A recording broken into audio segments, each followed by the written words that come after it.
All right, welcome back to Tragedy and Hope Live. Gonna get right into the book today. Still on The New Era, 1957 to 1964, on page 1124, second paragraph down. Sorry about that. There was time enough in 1940 when the demands of war in Europe began to push away the acute problems and controversies that had arisen from the World Depression, the rise of fascism, and the Spanish Civil War of the 1930s. World War II, by increasing the demand for Latin America's mineral and agricultural products, pushed starvation and controversy away from the immediate present into the more remote future. Unfortunately, nothing constructive was done with the time this gained, and, almost equally tragic, little constructive use was made of the wealth brought to Latin America by the demands of war elsewhere on the globe. Latin America boomed. The rich became richer and the poor had more children. A few poor, or at least not rich, became rich, or at least richer. But nothing was done to modify the basic pattern of Latin American power, wealth, and outlook. The wars of independence that ended Latin America's political connection with Spain and Portugal did not destroy the power of the upper-class oligarchies or change their outlooks, except to make them somewhat more local.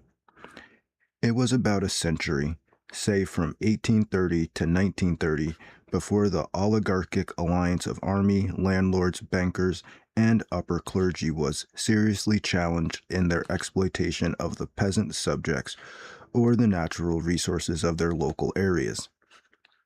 This challenge, which first appeared in Mexico in 1910, was a consequence of the commercialization and, much later, the incipient industrialization of Latin American society. The same influences, reinforced by other developments such as growing literacy, population increase, and the introduction of new ideas of European and North American origin, served to weaken the union of the older oligarchic groups so that the solidarity of the military with the other three groups was much reduced. This process of commercialization and incipient industrialization of Latin American society was largely a consequence of foreign investments, which introduced railroads, tram lines, faster communications, large-scale mining, some processing of raw materials, and the introduction of electricity, waterworks, telephones, and other public utilities, and the beginnings of efforts to produce supplies for these new activities. These efforts served to create two new and quite divergent social classes which began to fill the gap between the older rural dichotomy of oligarchy and peasantry. The new classes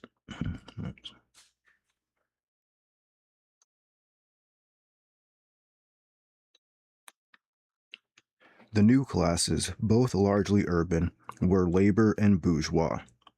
Both were infected by the class struggle ideologies of European socialist groups, so that the new laboring masses sought to be unionized and radical.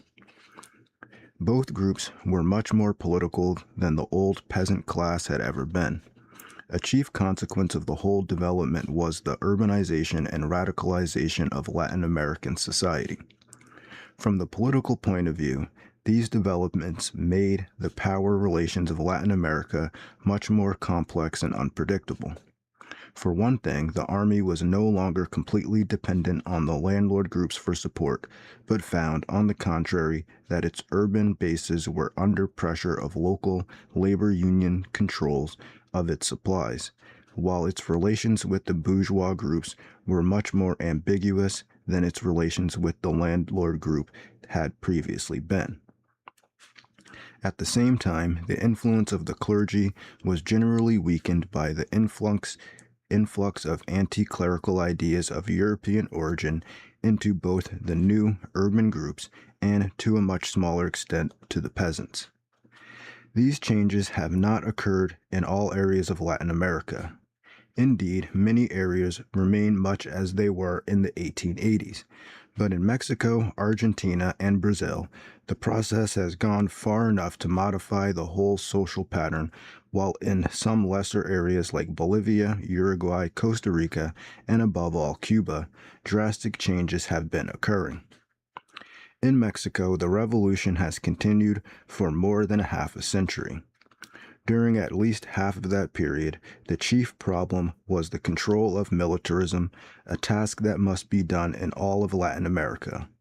In its early days, the Mexican Revolution was distracted from constructive change by a number of destructive efforts.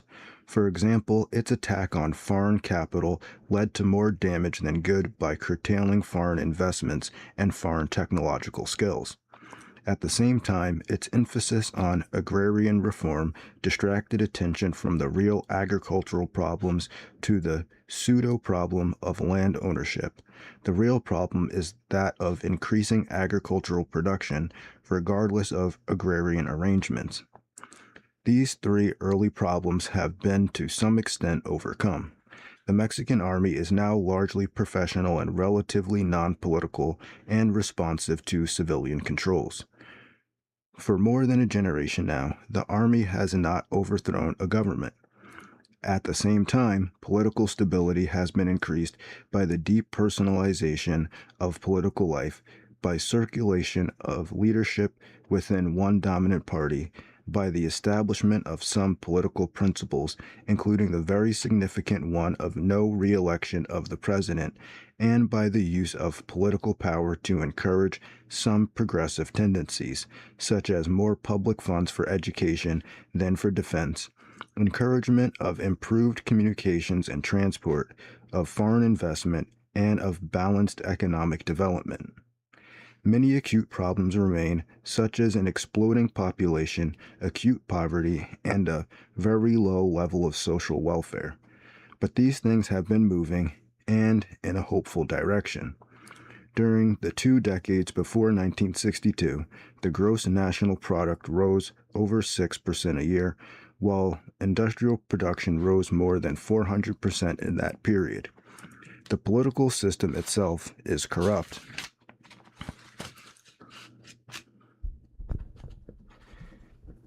With most elections jobbed by the dominant institutional Revolutionary Party, but at least the outlook for the average Mexican today is more hopeful than it was for his father a generation ago, or than it is for his contemporaries in much of the rest of Latin America. The problems of life have not been solved in Mexico, but valuable time has been won. Efforts of other countries to follow in Mexico's footsteps have been less successful and even disastrous. In Argentina, patterns of life have become less constructive during the last generation, despite the fact that Argentina has been less burdened with population and more endowed with resources than other countries in Latin America.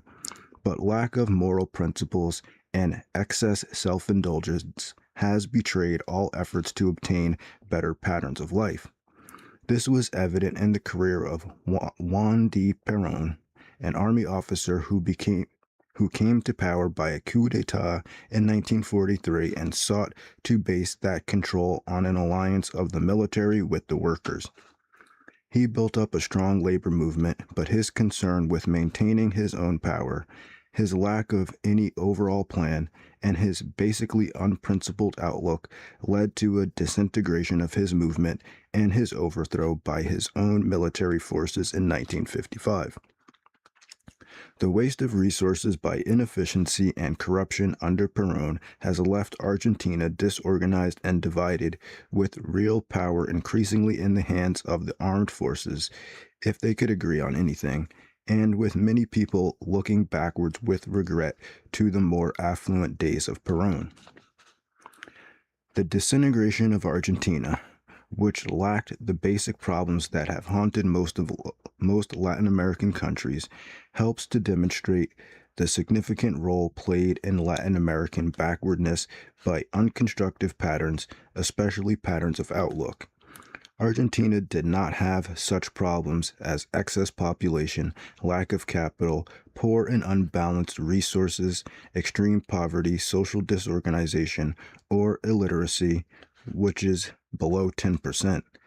But the argumentative and divisive nature of social attitudes is prevalent in Argentina as elsewhere on the Pakistani Peruvian axis, and is the consequence along the whole length of that axis of the egocentric and undisciplined way in which sons are brought up by their mothers. In all societies, individuals have traits in which they differ from other individuals and traits which they share. A highly civilized people like the English, by training of the young of all classes until very recently, have tended to produce adults who emphasize the qualities they share and play down the qualities in which they differ. Even in activities such as games, politics, or competitive business where opposition is part of the rules. In Latin America, the opposite is true, as each person tries to emphasize his individuality by finding more and more features of his life, often artificial ones, that distinguish or oppose him to others. In Argentina, as elsewhere along the Pakistani-Peruvian axis, especially in Spain, this tendency has fragmented social life and led to extremism. Even groups that seem to have the most obvious common interests in Argentina, such as the armed forces or the urban middle classes, are hopelessly split and fluctuate from position to position. It is the splitting of these groups, especially of the middle classes, that has given such influence in Argentina to the labor unions on the left or the landlord group on the right. The middle classes in Argentina have been split into two political parties that refuse to cooperate. Together, they could poll at least half of the total vote in any election, but instead each obtains a quarter or less of the total vote and, refusing to join each other, must seek a majority by coalition with smaller extremist parties. The failure of Latin America to find solutions to its most urgent, real problems are, thus, much more fundamental than the cliches of political controversy, the complexion of governments, or the presence or absence of revolutionaries. The words left, center, or right mean little in terms of solution to Latin America's problems, since disorganization, corruption, violence, and fraud are endemic in all. Bolivia, which has a revolutionary government of peasants and 10 miners since 1952, is in a mess, and Nicaragua, which has been under control of a military-dominated oligarchy for almost 30 years, is in a similar mess. So long as any real solutions of Latin America's problems depend upon the slow building up of constructive patterns, including ideological patterns, no solution will be found in shifting power or property from one group to another, even if the beneficent group in such transfers is much larger. This failure of social and economic revolutions to achieve more constructive patterns is evident in Bolivia, Guatemala, and Cuba. Bolivia's problems always seemed hopeless. In 3 unsuccessful wars with Chile, Brazil, and Paraguay from 1879 to 1935, it lost territory to its neighbors, including its only outlet to the sea. Its population of less than 3 million in 1950, 3.6 million a decade later, was crowned on its bleak western plateau over 12,000 feet up, with its subtropical eastern lowlands were inhabited by only a few wild Indians. These lowlands and its mineral resources, source of 95% of its foreign exchange, mostly from tin, were Bolivia's chief assets before the revolution of 1952, but the former were unused, while the tin earnings went chiefly to swell the foreign holdings of 3 greedy groups: Patino, Aramayo, both Bolivian, and Hochschild, Argentine. Until the revolution, the Bolivians, mostly of Indian descent, who were treated as second-class persons working as semi-slaves in the mines or as serfs on large estates, had a per capita annual income of about $100, one-fifth that of Argentina, and the lowest but two of 21 Latin American countries. As might be expected, the majority were illiterate, sullen, and discouraged. The poor Bolivian performance of the Chaco War with Paraguay in 1932 to 1935 gave rise to national feelings even amongst the Indians and inspired a group of academic intellectuals led by Victor Paz Estensoro to found a new political party, the National Revolutionary Movement, MNR. Many of the younger officers and the Indian enlisted men sympathized with the movement, and it won the largest vote of any party, 45%, in the election of 1951.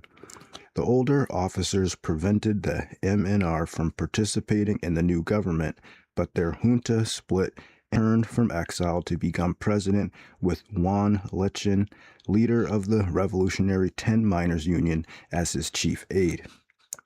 Within a year, pressure from the 10 miners and from the peasants, campesinos,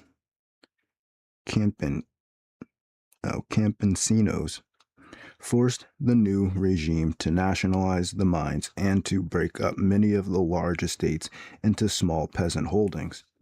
Production of metals and of food both collapsed, the miners demanding more pay and shorter hours for less and less work, driving Bolivian cost of production above the world market price for tin, thus wiping out a major part of the country's foreign exchange earnings. These fell from 150 to 770. What? They fell from $150 to $770,000, 69% for metals in 1951 to 63. I get it. It's 150,770,000 in 1951 and 63,240,000, 86% for metals in 1958. To make matters worse, as Bolivian cost of tin rose, the world price of tin collapsed in 1957 when the Soviet Union for the first time came into the world markets with low-priced tin. In these same years, Bolivia's production of food for the market, which had never been sufficient, was reduced by transformation of large estates producing for markets into small farms producing for subsistence. The nationalization of the railway used to export Bolivia's metals proved as disastrous as the nationalization of the mines, and by 1961, only 18 of 60 mainline locomotives were still functioning. As might be expected under such a regime, price inflation drove the value of Bolivia's monetary unit down from an official rate of 190 to the dollar in 1954 to an open market rate of 12,000 to the dollar in 1958. That's some serious inflation caused by communism. These problems could hardly be handled even by a government that knew better because of the popular pressures in a democratic country to live beyond the country's income. Fortunately, the final collapse did not occur, despite continued troubles from Juan Lechin's miners, because of the courageous efforts of Hernan Siles, president in 1956 to 1960, but unable to succeed himself constitutionally, and assistance from the United States. This increased from 4,853,000 in 1953 to 32,120,000 in 1958. Silas sought to encourage both workers and peasants to seek production increases as a preliminary to increased consumption, a monetary stabilization plan, freezing of wages even while prices were still rising, encouragement of peasants to join in larger groupings with increased emphasis on production for market rather than for subsistence, efforts to bring some of the fertile eastern lowlands into agricultural production, and largely unsuccessful efforts to stop the drastic fall in industrial production in order to gain some goods that could be offered to the peasants in return for their increased production of food. To reduce political pressures from the miners, 10,000 of their total working force of 36,000 were relocated into a new sugar industry in Santa Cruz. But the problem remained critical. Manufactured goods fell from $55.7 million in 1955 to about $40 million in value in 1962, while agricultural goods for sale fell from $132.6 million to $118.7 million in 1959 to 1961. The struggle still goes on, showing, if any proof were needed, that radical reforms for sharing the wealth of a few among the many poor is not an easy or feasible method for settling Latin America's material problems. However, one asset from this Bolivian experiment does not appear in the statistics or on the balance sheets. Bolivia's intelligent and hard-working Indians, once hopelessly dull, morose, and sullen, are now bright, hopeful, and even self-reliant. Even their clothing is gradually shifting from the older funeral black to brighter colors and variety.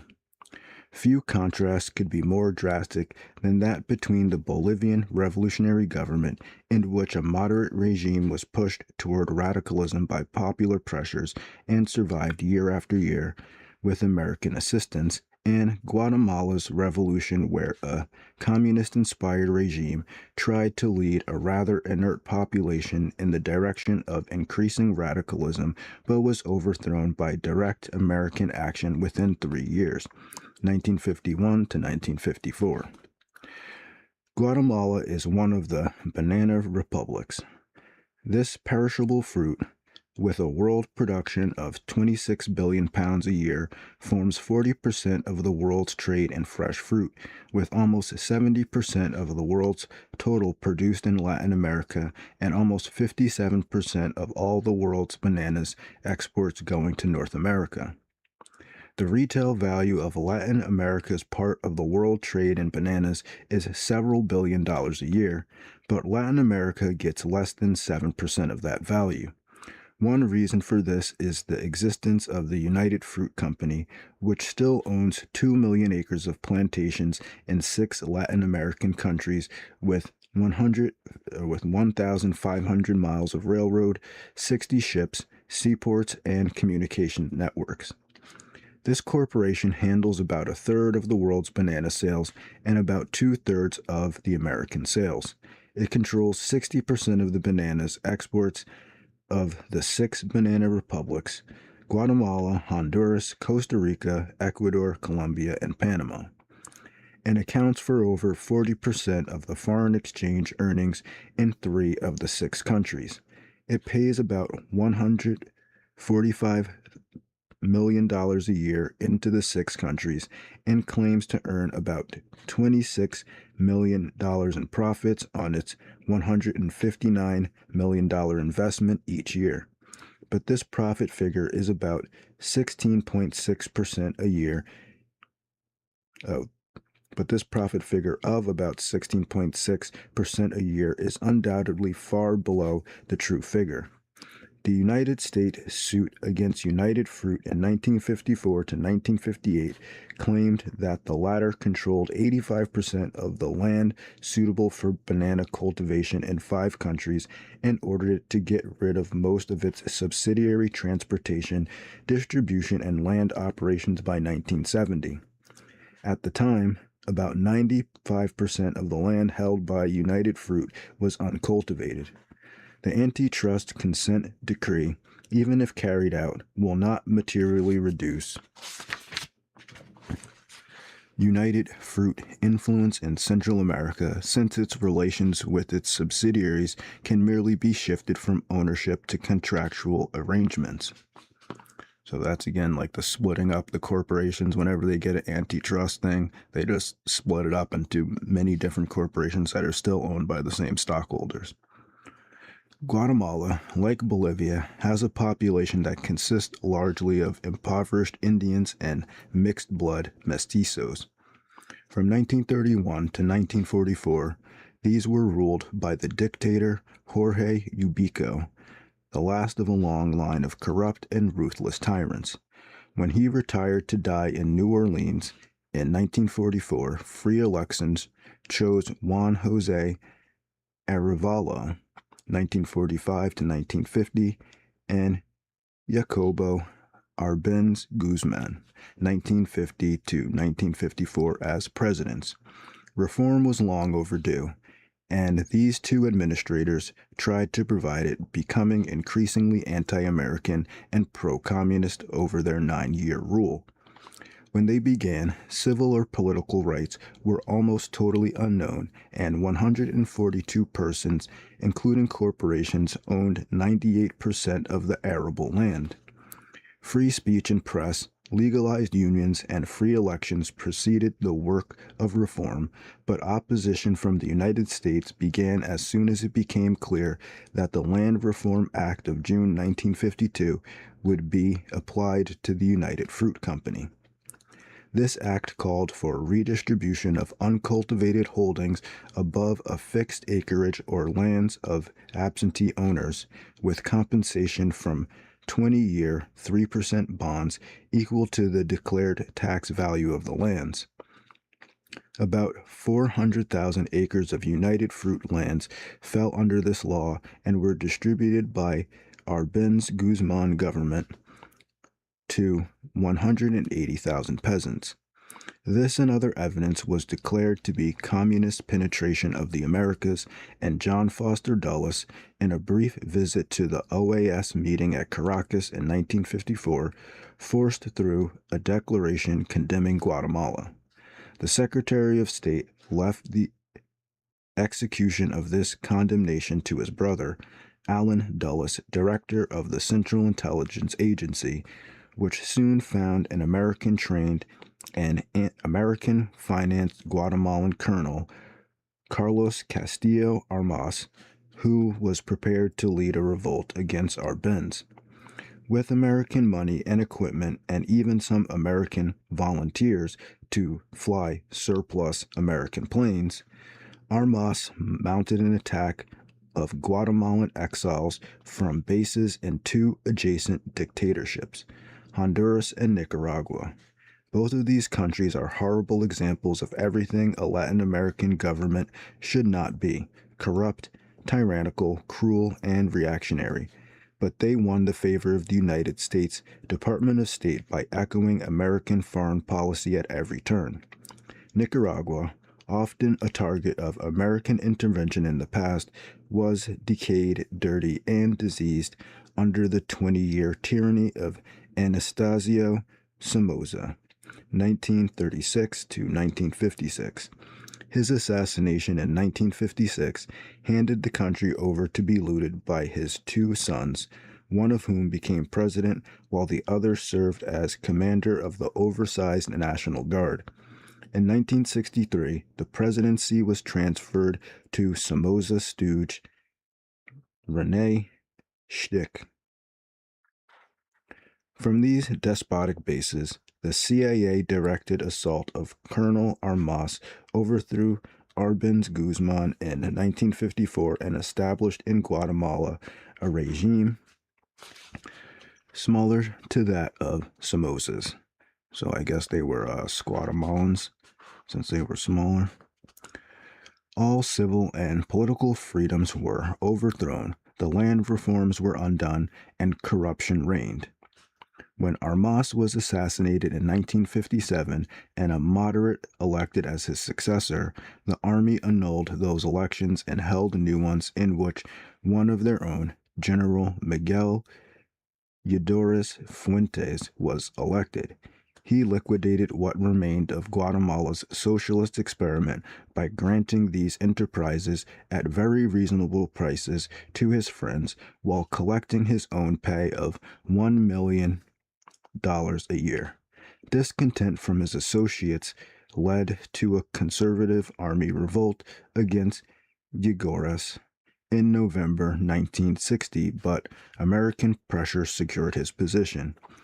The United States at the same time could not afford a change of regime in Guatemala since that country was already deeply involved as the chief aggressive base for the Cuban exiles' attack on Cuba at the Bay of Pigs in April 1962. As we all know, the CIA's success in attacking communist Guatemala from dictatorial Nicaragua in 1954 was not repeated in its more elaborate attack on communist Cuba from dictatorial Guatemala in 1962. In fact, the Bay of Pigs must stand as the most shameful event in United States history since the end of World War II. But before we tell that story, we must examine its background in Cuba's recent history, a story that well exemplifies the tragedy of Cuba. The causes of the Cuban disaster are as complex as most historical events, but if we oversimplify, we may organize them in terms of two intersecting factors. One, the personality deficiencies of the Cubans themselves, such as their lack of rationality and self-discipline, their emotionalism and corruptibility, and two, the ignorance and ineptitude of the American State Department, which seems incapable of dealing with Latin America in terms of the real problems of the area, but instead insist on treating it in terms of America's vision of the world, which is to say, in terms of American political preconceptions and economic interests. Cuba is more Spanish than much of Latin America and obtained its independence from Spain only in 1898, 2 generations later than the rest of Latin America. Then, for over 30 years, the abrogation of the Platt Amendment in 1934, Cuba was under American occupation 1898 to 1902, or threat of direct American intervention. During that period, the island fell under American economic domination by American investments on the islands and by becoming deeply involved in American market, especially for its sugar crop. In the same period, a local oligarchy of Cubans was built up, including an exploitative landlord group that had not existed previously. With the establishment of the Good Neighbor policy in 1933 and the ending of the threat of American direct intervention, it became possible for the Cubans to overthrow the tyrannical and bloody rule of General Gerardo Machado, which had lasted for 8 years, 1925 to 1933. The opportunity began a series of urgently needed and widely demanded social reforms under Machado's successor, Ramon Grau San Martin, was lost when the United States refused to recognize or to assist the new regime. As a result, a ruthless Cuban Army sergeant, Fulgencio Batista, was able to overthrow Grau San Martin and began a 10-year rule of the island, 1934 to 1944, through civilian puppets chosen in fraudulent elections and then directly as president himself. When Grau San Martin was elected president in 1954, he abandoned his earlier reformist ideas and became the first of a series of increasingly corrupt elected regimes over the next 8 years. The fourth such election, scheduled for 1953, was prevented when Batista seized power once again. In March 1952, the next 7 years were filled by Batista's efforts to hold his position by violence and corruption against the rising tide of discontent against his rule. One of the earliest episodes in that tide was an attempted revolt by a handful of youths led by 26-year-old Fidel Castro in eastern Cuba on July 26, 1953. The failure of the rising of July 26th gave Castro 2 years of imprisonment and more than a year of exile, but at the end of 1956, he landed with a handful of men on the coast of Cuba and began guerrilla operations against the government. Batista's regime was so corrupt and violent that many of the local powers of Cuba, including segments of the army and much of the middle class, were either neutral or favorable to Castro's operations. The necessary arms and financial support came from these groups, although the core of the movement was made up of peasants and workers led by young, middle-class university graduates. Kind of sounds like what's going on now with all the protest. This Castro uprising was not typical of the revolutionary coups that had been familiar in Cuba and throughout Latin America in an earlier day because of Castro's fanatical thirst for power, his ruthless willingness to destroy property or lives in order to weaken the Batista regime, and his double method of operation from within Cuba rather than from abroad, and from a rural base, the peasants, rather than the usual urban base, the army, used by most Latin American rebels. By destroying sugar plantations and utilities, Castro's rebels weakened the economic and communications basis of Batista's government. The steady attrition of the regime's popular and military support made it possible for Castro's forces to advance across Cuba, and on New Year's Day of 1959, he marched into Havana. Within 2 weeks, an additional and very ominous difference in this revolution appeared. The supporters of Batista regime and dissident elements in Castro's movement began to be executed by firing squads. For a year, Castro's government carried on a reformist policy administered by his original supporters, the July 26th group of young, middle-class university graduates. These reforms were aimed at satisfying the more obvious demands of the dispossessed groups who had provided the mass basis for Castro's movement. Military barracks were converted into schools. The militia was permanently established to replace the regular army. Rural health centers were set up. A full-scale attack was made on illiteracy. New schools were constructed. Urban rents were cut by half. Utility rates were slashed. Taxes were imposed on the upper classes. The beaches once reserved for the rich were opened to all, and a drastic land reform was launched. These actions were not integrated into any viable economic program, but they did spread a sense of well-being in the countryside, although they curtailed the building boom in the cities, especially Havana, largely rooted in American investment, and they instigated a flight of the rich from the island to refuge in the United States. Beneath this early and temporary boom of well-being, many ominous signs appeared. Castro soon showed that he was a tactician of revolution, not a strategist of reconstruction. He not only proclaimed permanent revolution in Cuba, but at once sought to export it to the rest of Latin America. Arms and guerrilla fighters were sent and lost in unsuccessful efforts to invade Panama, Nicaragua, Haiti, and the Dominican Republic. Failure of these turned him to methods of more subtle penetration, largely worked by propaganda and the arming and training of small subversive underground groups, especially in areas where democratic or progressive regimes seem to be developing.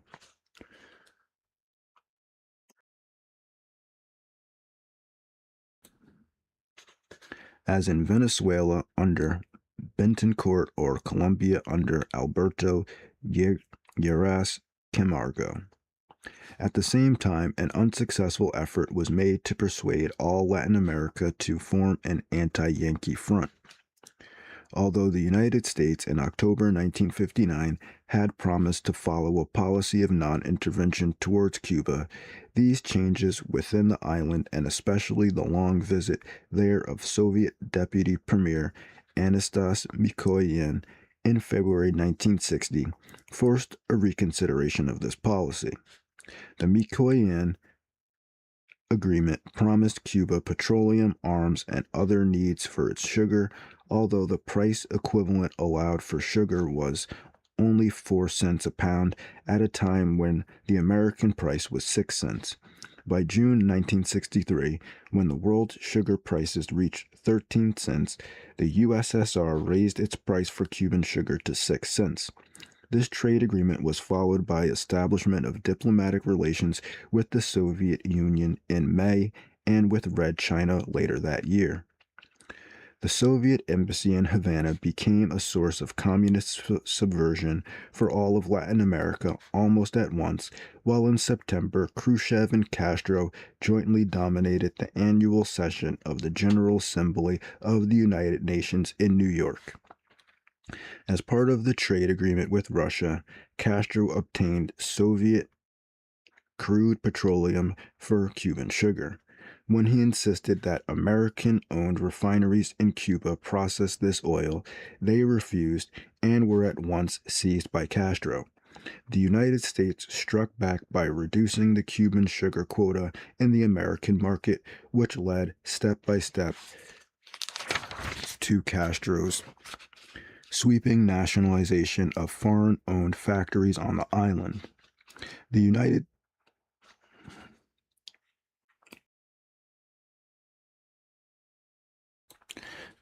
States retaliated by establishing a series of embargoes on Cuban exports to the United States. These controversies led Castro into an economic trap similar to that in which Nasser had fallen with Egypt's cotton. Each nationalist revolutionary leader committed his chief foreign exchange earnings product, sugar or cotton, to the Soviet Union as a payment for communist, often Czech, arms. This tied these countries to the Soviet Union and deprived them of the chance to use their one source of foreign money for equipment so urgently needed for economic improvement.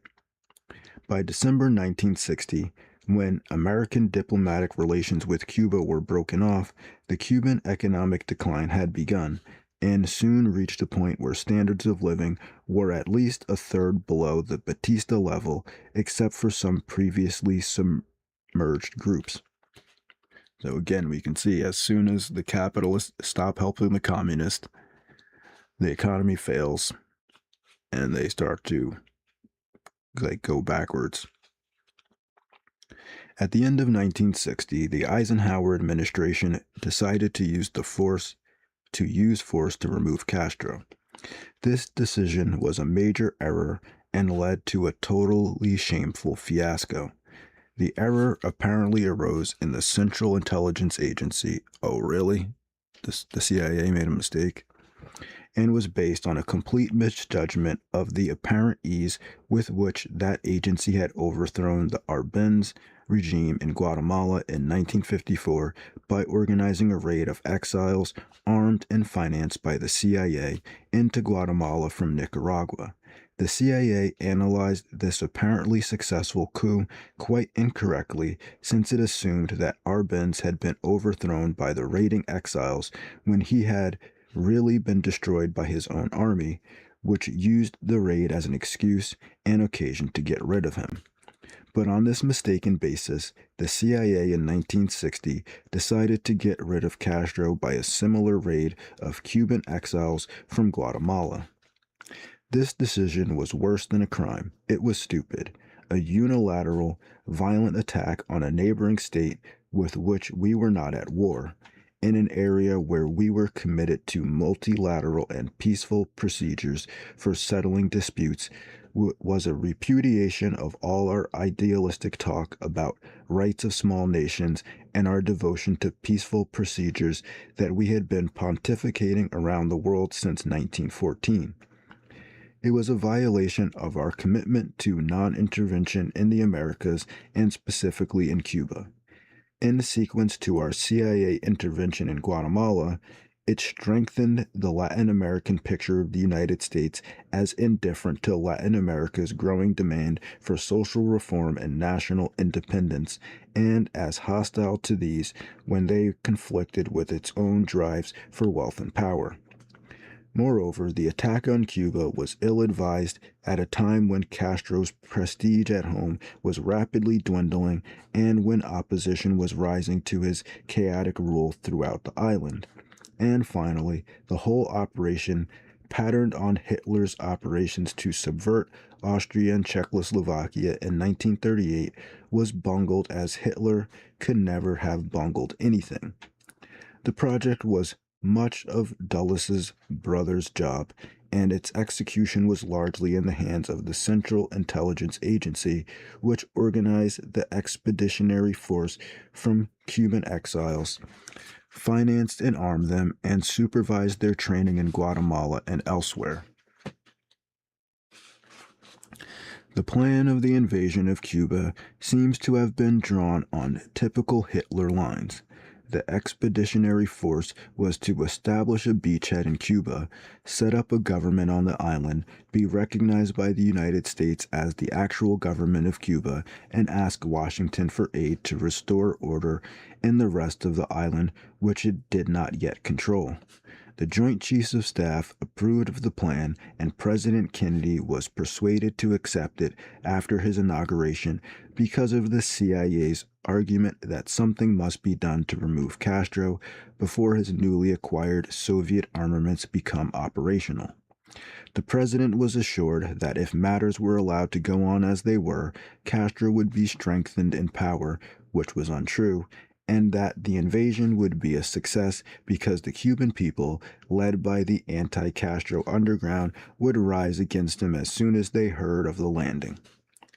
Whatever the truth there was in this last contention, the CIA handling of the invasion made it impossible because the CIA refused to use either the anti-Castro underground in Cuba or the Cuban refugees in the United States, except as volunteers to be targets in the invasion attempt, and kept all planning and control of the invasion in its own hands.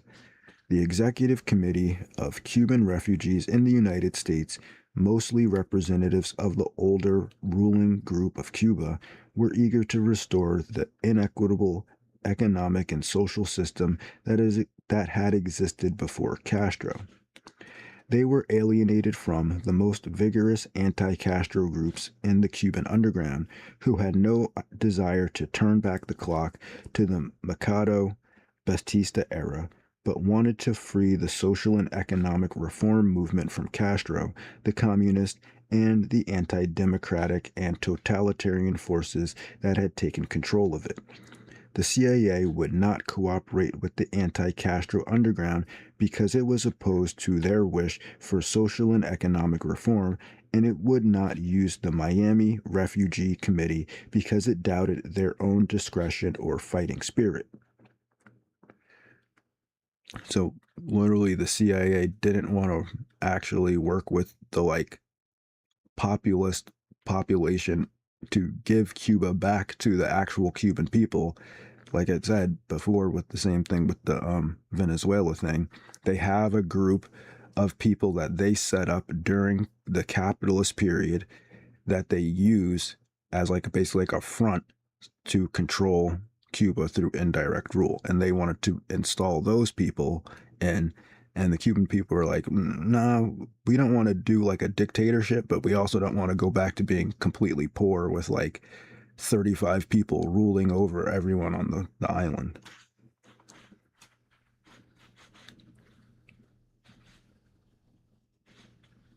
Accordingly, the CIA launched the invasion without notifying the Cuban underground and kept the Refugee Committee locked up without communication for the week of the attack. Then the attack itself was bungled, since it was aimed at an inappropriate spot, without eliminating Castro's air power and without provisions for fighting it, and with the logistics for the whole tactical operation of the invasion at an unbelievable level of incompetence. As a result of these areas, the 1,500 men landed at the Bay of Pigs in southern Cuba on April 17, 1961, were destroyed in 72 hours by Castro's speedily mobilized and well-armed militia. At the same time, Castro's police destroyed any possible simultaneous rising of the underground by arresting thousands of suspects. To do the wrong thing is bad, but to do it incompetently is unforgivable. The blow to American prestige from the Bay of Pigs was almost irretrievable. On the other hand, it greatly strengthened Castro's prestige in Latin America more than in Cuba itself, and made it possible for him to bind the Kremlin to his cause so tightly that it could neither reduce its support nor control his policies. This in turn permitted him to survive a deepening wave of passive resistance and sabotage within Cuba itself, chiefly from the peasants. And finally, as we shall see, this made it possible for him to recapture control of the Cuban revolutionary movement for himself and the Fidelistas from the Cuban communists. This last point was in March 1962, but the others began in 1961. Until the Bay of Pigs fiasco, the Soviet commitment to Castro had been considerable but not irretrievable.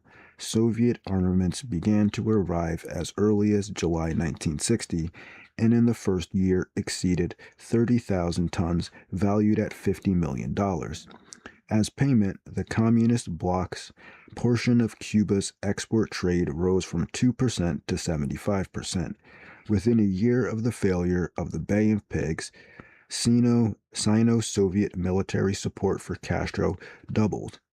It also changed its quality to late-model aircraft missiles, long-range missiles capable of carrying nuclear warheads, and even Soviet combat troops. By the time these changes became evident to Washington in October 1962, the Soviet military buildup in Cuba had cost over $700 million. Before this Soviet military buildup in Cuba reached its stage of most rapid acceleration in July to October 1962, a number of significant changes occurred in Cuba itself. Two of these were the growth of the Cuban resistance to the Castro regime and Castro's acceptance of and sudden reversal of a communist usurpation of his power within Cuba. Castro's efforts to take Cuba into the communist bloc began almost as soon as he took Havana in January 1959. His refusal to allow post-revolutionary elections to confirm his victory, a traditional Latin American tactic, and his outlawing of the traditional political parties, but not the communist PSP, which had secretly cooperated with Batista for years, left him in an ideological and political vacuum. Soon, the closing down of all opposition newspapers, but the continued publication of the communist paper, Oi, showed that only this group would fill that vacuum. And finally, the small group of old communists in Cuba were allowed to take over control of the administrative system and, within months, had a reasonable facsimile of the Kremlin's arrangements operating from Havana. They took control of the rebel militia, especially G2, its intelligence branch. President Manuel Ureta was removed for anti-communist speech and replaced by a fellow traveler, Osvaldo Doritiso Torrado. A struggle between the communists and Fidelistas of the 26th of July movement for control of the Confederation of Cuban Labor Unions was settled by Castro himself in favor of the communists. A chief communist leader, Carlos Rafael Rodriguez, professor of economics at the University of Havana, led a student revolt that gave the communists control of the university. All political movements were merged into the Integrated Revolutionary Organization, ORI, whose leadership was practically identical with the old communist leadership. This group set up communist-type cells in farms, factories, and government offices. Anibal Escalante, secretary of the Communist Party, became organizational secretary to ORI. The military secret police, G2, was transformed into a Ministry of the Interior based on the Kremlin's MVD, with a communist Ramiro Valdez as its head. The lands that had been distributed or seized by peasants were nationalized by local communist groups, and many of the cooperative farms that had risen from these became collective farms. In all significant governmental posts, Fidelistas were replaced or circumvented by communists. Control of the economy was taken from Major Ernesto Che Guevara and given to Professor Rodriguez, who became president of the Agrarian Reform Institute and drew up the economic development plans for the years following 1961. Thus, within a few months, the ORI became a real government making most of the significant daily decisions, and Escalante was exercising more power than Castro. The latter, still the darling of the masses, spent much of his time rousing them to a frenzy with his speech-making and marching. The chief resistance to this communization of Cuba came from the peasants by curtailing production and by sabotage. Smaller farmers produced enough for their families, but no more, in resistance to government fixed prices and the compulsion to sell all their marketable produce to the National Institute of Agrarian Reform. Farmers refused to labor on the collective or state farms and occasionally set fire to the cane brakes on these. Wow, so farmers don't like being in communism and you need food to live? I guess we should do communism then. Sounds like a good idea. A good part of the coffee crop of 1961 was lost because the workers refused to harvest it. I thought Cuba was like a communist paradise. Similar resistance arose with the sugar and other crops. Drastic food rationing had to be established in March 1962. The 1962 coffee crop was sabotaged and coffee rationing had to be established in February 1963. Most critical was the sugar crop, source of 4/5 of Cuba's foreign exchange. Efforts to harvest the crop with the militia, students, or city workers failed, and by 1962, the crop harvest had fallen to about half of the pre-Castro figure. At the same time, the ending of almost all trade ties with the United States, which had been a principal source of Cuban food, left Cuba dependent on countries like the Communist bloc, which had difficulties feeding themselves. I wonder why. The food ration fell to 3/4 of a pound of meat per week per person and 5 eggs with 2 ounces of butter a month. The food shortage was soon followed by shortages of manufactured goods as the exodus of technicians, lack of spare parts, and bureaucratic confusion disorganized industrial production. The economic collapse in no way discouraged Castro's efforts to establish a socialist regime, even when everyone was starving, but the Communist Party's curtailment of his personal power led to a strong counteraction in March 1962. On May Day, 1961, Castro had proclaimed that Cuba would be a socialist state, and in a 2-day speech on December 1st through 2nd, 1961, he had announced his own Marxist-Leninist beliefs. This ended the earlier arguments disseminated by American establishment circles led by the New York Times that Castro was simply a progressive reformer.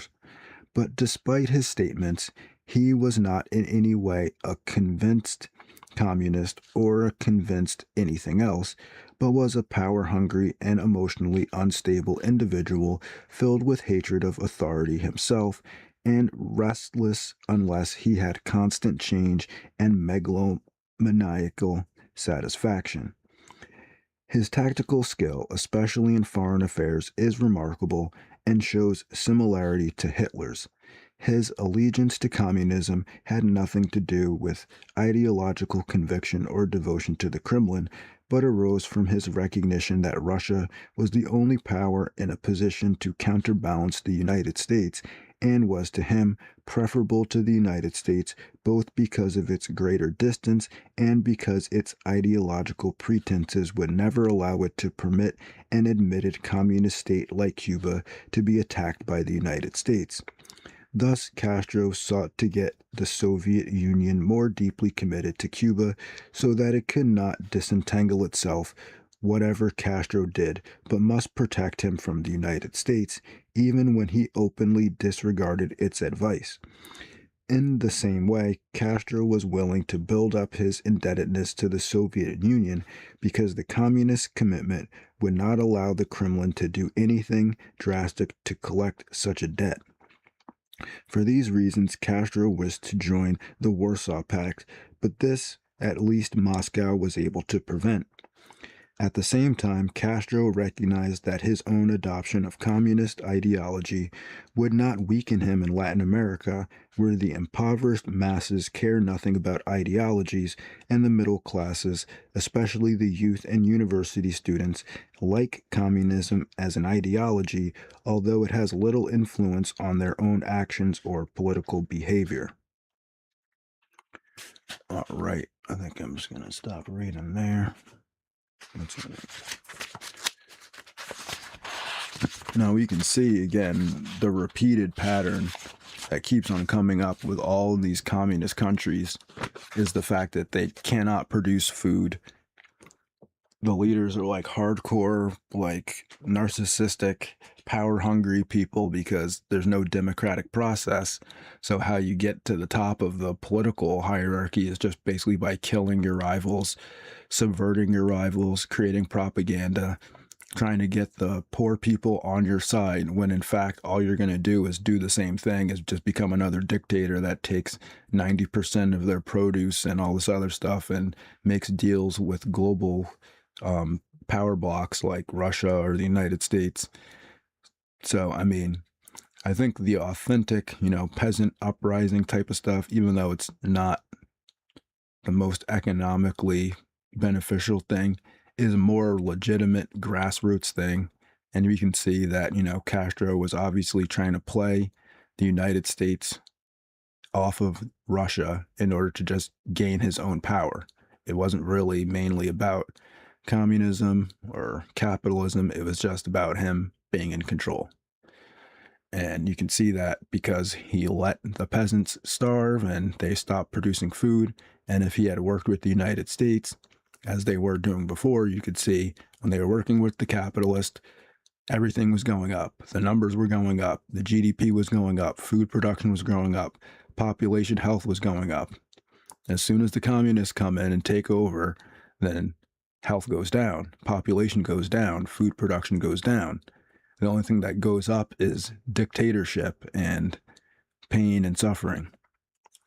So I guess people just love communism. Oh, I guess that wasn't real communism, right? It wasn't real.